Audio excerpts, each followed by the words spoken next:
HbA1c කියන පරීක්ෂණය කරලා නැතුව අවුරුදු 3-4කින්. හැමදාම වාස්ටිම් බ්ලඩ් ෂුගර් එකෙන් විතරක් මෙෂර් කරලා තියෙනවා. මේක හොඳට මතක තියාගන්න. HB ඔබ දියවැඩියා රෝගියෙක් නම් එක සැරයක් හරි ඩයග්නෝස් වුණා නම් දියවැඩියා රෝගියෙක් විදියට අනිවාර්යෙන් HbA1c කියන පරීක්ෂණය හැම මාස 3කටම සැරයක් කරන්න ඕනේ. ඊට පස්සේ බෙහෙත් ගත්තද නැද්ද? ඉන්සුලින් ගන්නවද නැද්ද?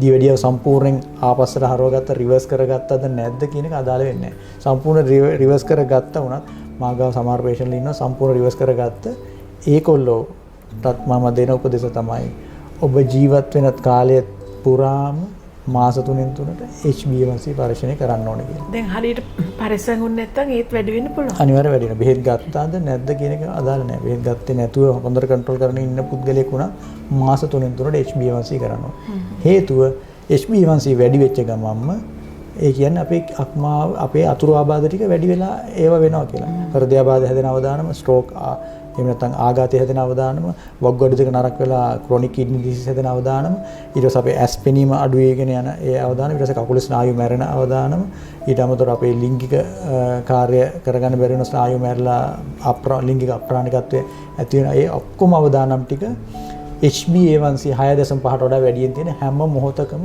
දිගින් දිගටම වෙනවා.